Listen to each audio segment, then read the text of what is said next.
So yesterday, Micah was given some information and asked to write a linear equation. But last night, her cat, I don't know the name of her cat, and I don't know that it matters, destroyed most of that information. Below is all that poor little Micah had left. So one of the things we see is, the table of values. We know that when x is 2, y is 1.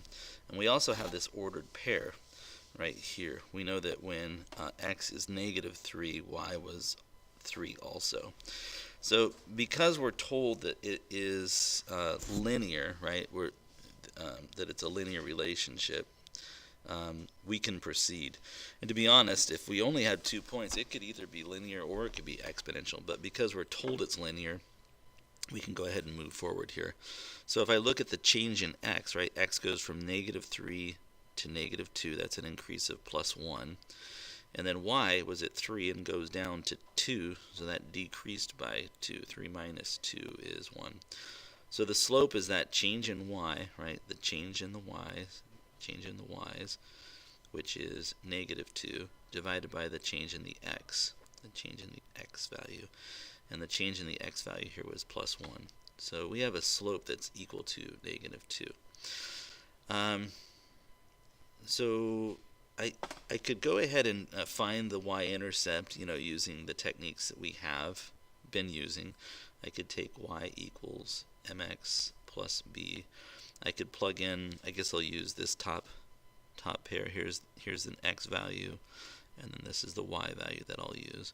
So I'll say that y is 3, and that equals my slope of negative 2. Right, here's that slope. And then times an x value of negative 3, and then I just add b to that.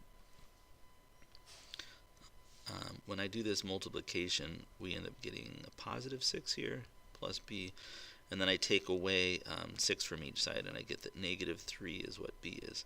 So that's one way to find the y-intercept. At this point, I can write the equation of her line, right? I know the slope and the y-intercept.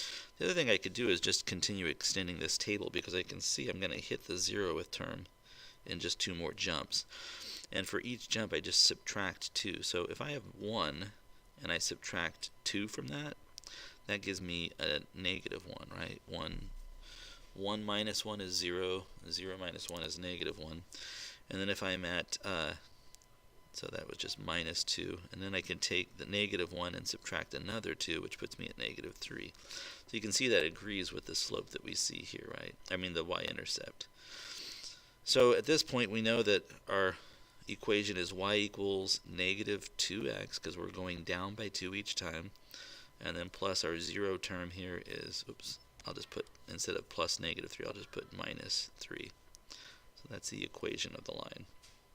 So it says complete the table and graph the line that represents her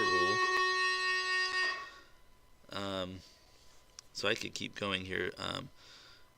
If I put in subtract 2 more would be negative 5, subtract 2 more would be negative 7, subtract 2 more would be negative 9. And I could I could graph this function also. I know that at 0, I should be at negative 3. 1, 2, 3, 4, 5, 6. So it should be right there. Boy, this is small. Right there. And this function should be something like this line right here. So this last part says, Micah, was it Micah? Oh yeah, it was Micah. I thought it was Mia. Micah thinks the equation for this graph could be 2x plus y equals negative 3. Is she correct? Explain why or why not. Well, if I look at this equation, and I was to subtract 2x from both sides, right, this becomes y equals negative 2x minus 3. I can see this agrees with the equation that I got earlier. But the other thing I can do is it says, you know what, if you double your x and add the y, you're always going to get negative 3. So I can look at it like that too. So if I take this x value, double it, that's negative 2, and I subtract 1 from it, it is negative 3. Let's try it here. So take this and multiply it by negative 2. That gives me negative 6. and then subtract 3 from that, it does give you -9. So her rule works also, right? Doubling the x and then adding the y is always producing -3.